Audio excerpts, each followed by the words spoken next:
The Galactic Council chambers had never witnessed such arrogance. Ambassador Zexthul of the Korthani Empire stood at the podium, his forearms gesturing dismissively toward the human delegation seated in the corner. His mandibles clicked in, what passed for laughter among his species. "Honored council members," he began, his translator rendering his chittering into perfect standard. "We stand before you today to formally request the immediate surrender of the Sol system to Korthani rule. The species known as humans have proven themselves utterly incapable of meaningful resistance." Murmurs rippled through the assembly. The Valorians' crystalline forms chimed softly in what might have been agreement, while the Nexari's tentacles writhed with apparent amusement. Only the ancient keepers remained silent, their massive forms unmoving in the shadows. "Our intelligence reports are conclusive," Zexthul continued, pulling up holographic displays that filled the chamber with images of Earth. "This humanity has no warrior caste, no natural weapons, no environmental adaptations for combat. They are soft, weak, and woefully unprepared for the realities of galactic warfare." The images showed humans in their daily lives, farmers tending crops, children playing in parks, families gathering for meals. To the assembled aliens, they appeared laughably fragile. "Their military forces," Zexthul's mandibles clicked again, "consist of barely disciplined civilians wielding primitive projectile weapons. Our preliminary invasion force of 50,000 warriors was considered excessive by our war council. We expect total planetary capitulation within one standard cycle." In the human section, Ambassador Elena Martinez sat perfectly still, her weathered hands folded in her lap. Beside her, 3 other humans maintained similar composure. They were older than typical diplomats, each bearing scars that spoke of battles far from the corridors of power. The Korthani ambassador was reaching his crescendo. "The humans have never faced true warriors. They know nothing of honor in combat, nothing of the sacred art of war that has shaped every worthy species in this galaxy. They are farmers and merchants, not soldiers." It was then that Ambassador Martinez stood. The chamber fell silent as she approached the speaking platform, her steps measured and deliberate. When she reached the microphone, she smiled, an expression that somehow made several of the smaller species shift uncomfortably in their seats.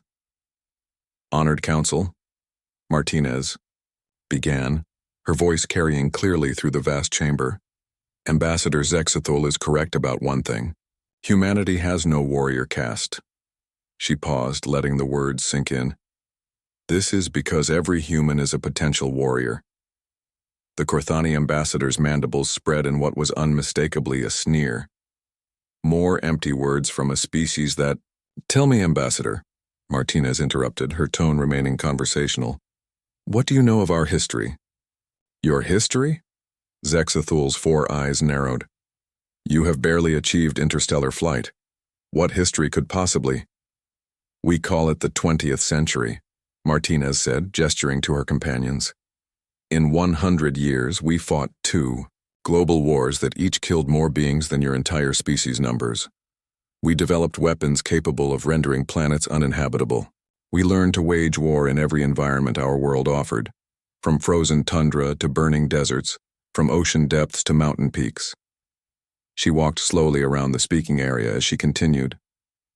"Those farmers you saw in your intelligence reports, many are descendants of soldiers who fought in jungles against enemies they couldn't see. Those children playing in parks, their great-grandparents survived sieges that lasted years. Those families gathering for meals, they carry the genes of people who endured and won conflicts that spanned continents." The chamber was completely silent now.